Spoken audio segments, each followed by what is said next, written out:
Hey, horror fans, once again, it is me, the Horror Miser Money G. Yes, it is my favorite time of the year as we're coming down to the close of 2025. That means it's time to do my top 10 best and top 10 worst horror films of the year. Y'all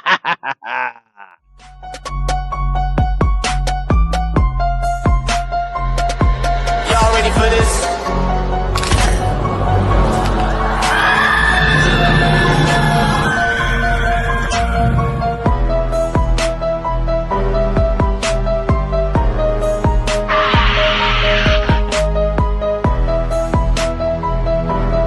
Hey, horror fans, once again, it is me, the Horror Miser Money G. And so, like I said before, it is time to do one of my favorite videos. We're going to talk about the top 10 best and top 10 worst horror films of the year. 2005 was a very good year for horror films. We had a lot of decent horror films for the year.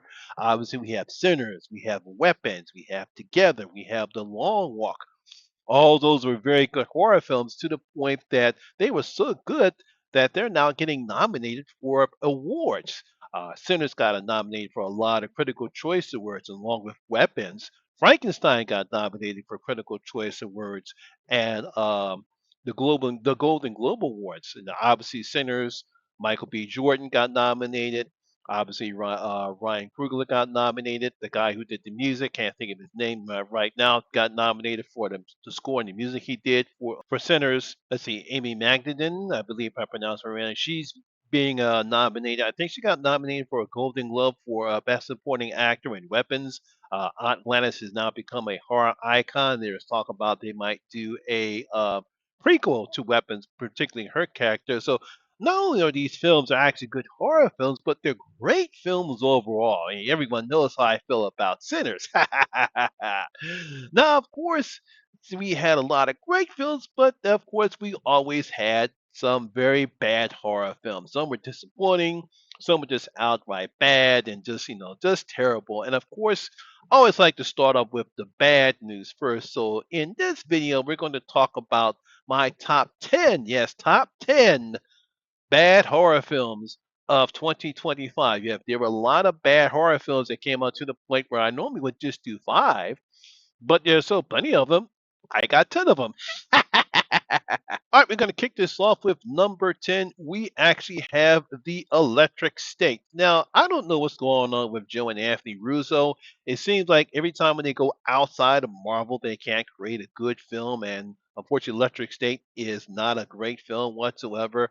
Obviously, for some reason, Millie Bobby Brown can't seem to do anything good outside of Stranger Things. Chris Pratt, he's in this particular film. He is reunited with Avenger star Anthony Mackie. They have some somewhat good chemistry together, but unfortunately, their chemistry doesn't work in this particular film, mainly because of the script that Joe and Anthony Russo wrote for this particular film. Like I said, the problem with this film, it's an interesting story where we have robots that are destined to take over the world, but unfortunately, they lost in the world and are now confined to this city called the Electric State. Millie Bobby Brown is she's greeted by this little smiley robot that might have her brother's soul in it, and they go on the journey to see if he can get into the soul. It's a sort of a road trip, and it was just dull and boring. The effects of the robots were pretty good, so I did enjoy that, and some of the voice acting that we got from that is pretty good. But overall, it was just a very bland and boring and very disappointing script. So coming in at number 10, we have The Electric State. Coming in at number 9, we have one of the three Popeye films that came out. And for me, the one of the worst ones was Popeye the Slayer Man. Now, we actually had two others, was Popeye's Revenge and Shiver Me Timbers. Now, I did not see Shiver Me Timbers, but I heard that's terrible.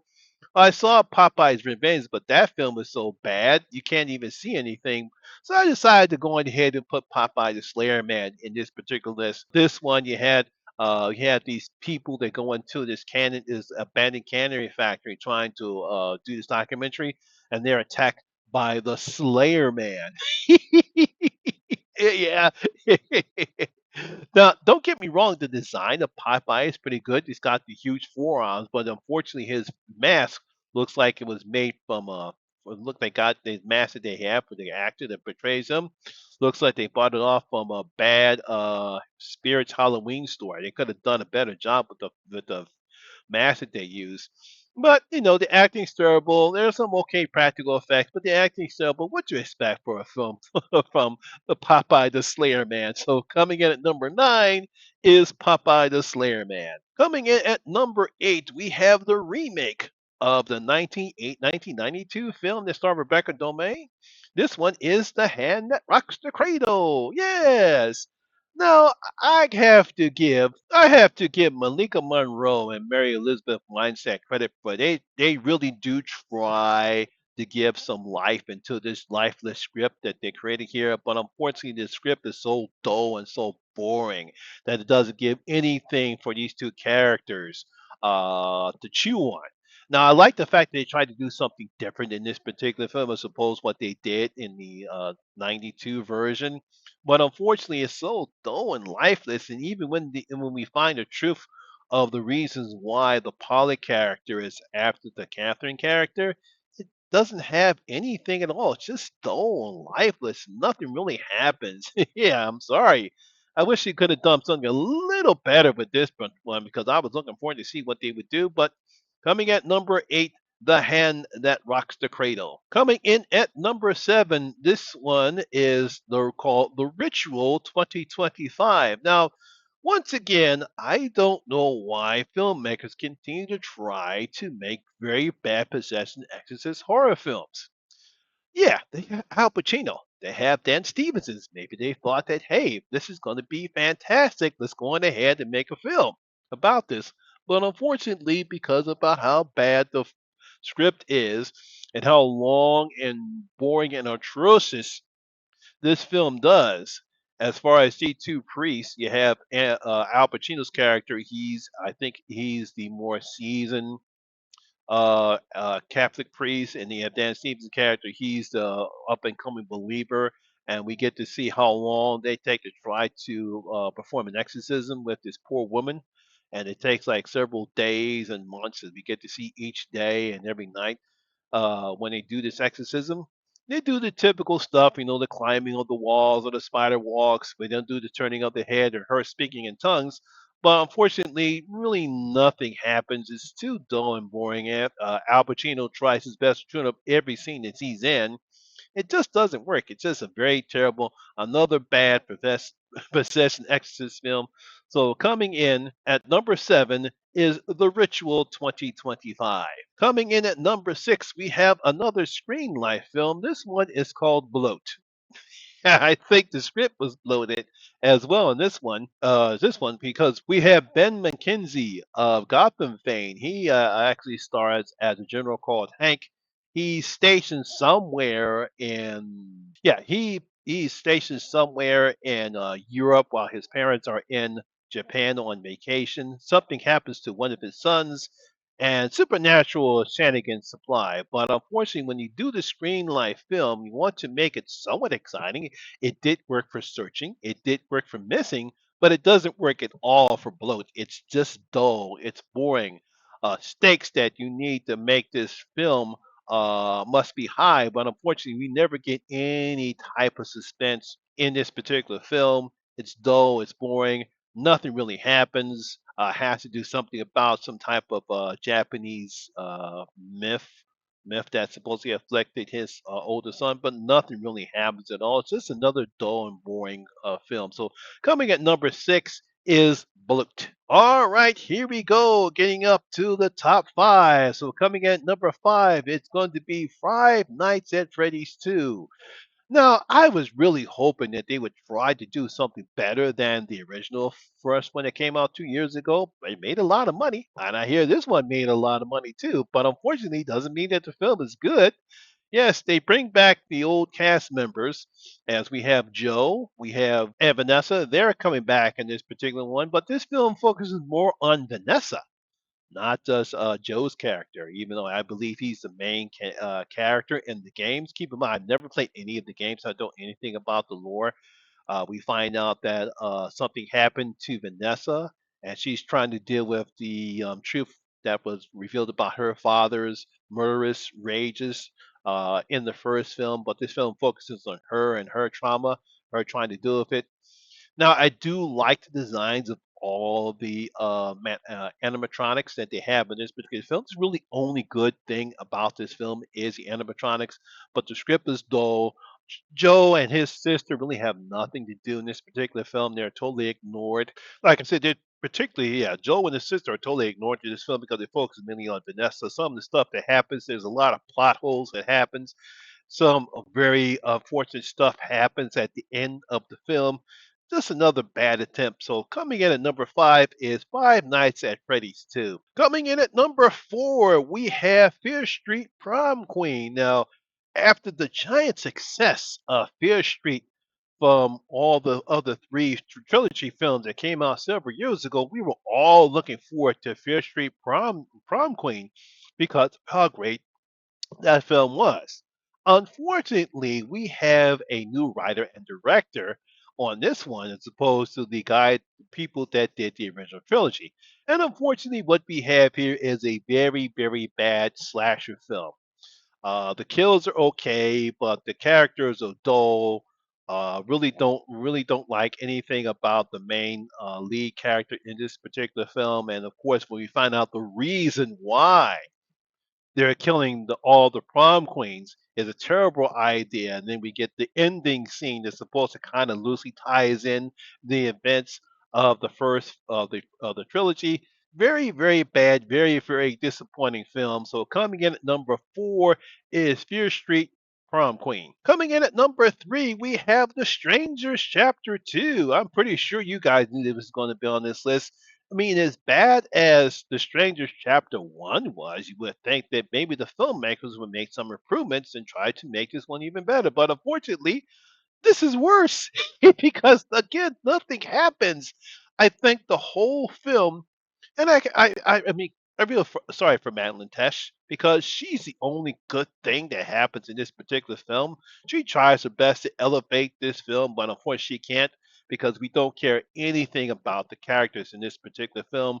It sort of kind of gives away sort of the origin story between Sackhead and Dollface and who Tamara is, that we get some sort of thing about who Tamara is and how that comes about.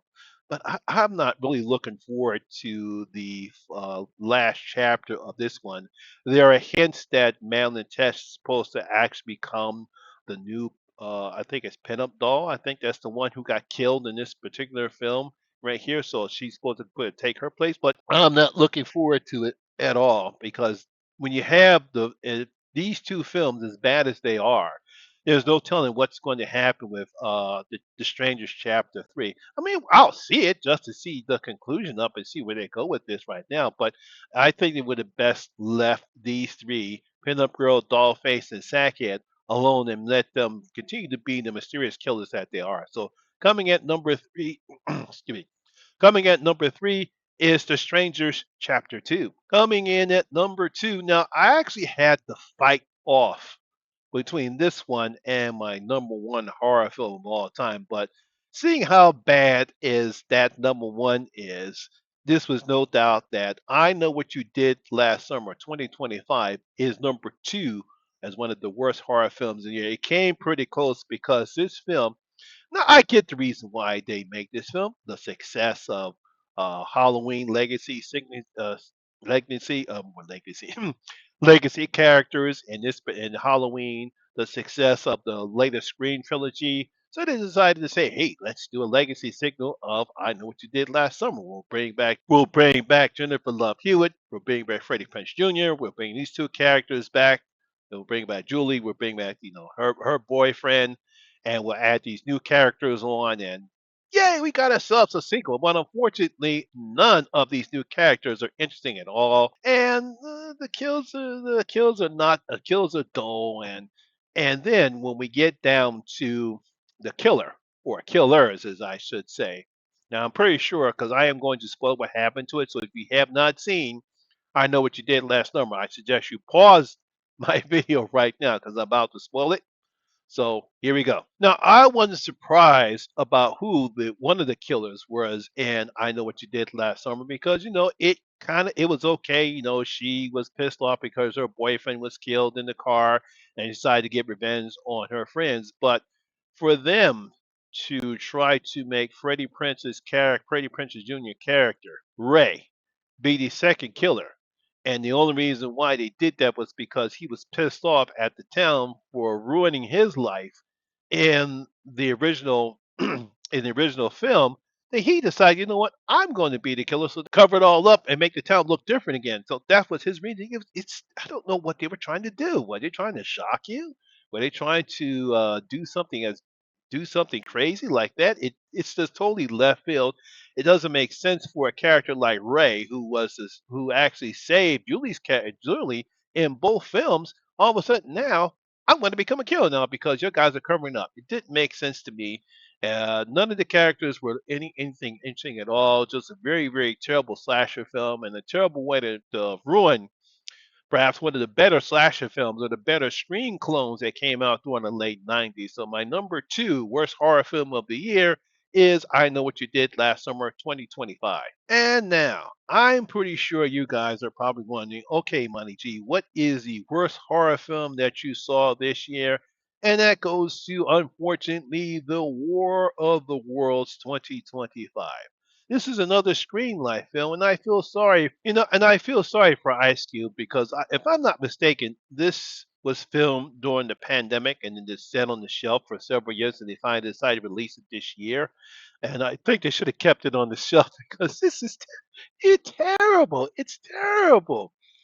First of all, the effects that they use for the so-called Martians is so terrible that it kind of reminds me of the so-called monsters in the TV show The Langoliers, because I had never seen terrible effects on the TV show when I first saw The Langoliers until up and now until I saw this piece of crap for 2025. And the product placement for Amazon is just downright terrible.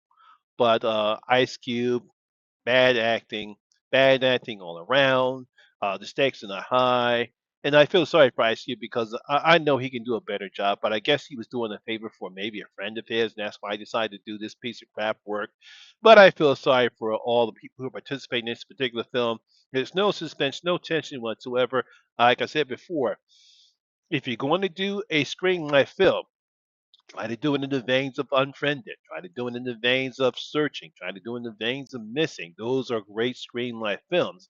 This and Bloat are very, very bad versions of screenlight films. So my number one worst horror film of the year is War of the Worlds 2025. So there you have it, horror fans. That is my top 10 worst horror films of the year.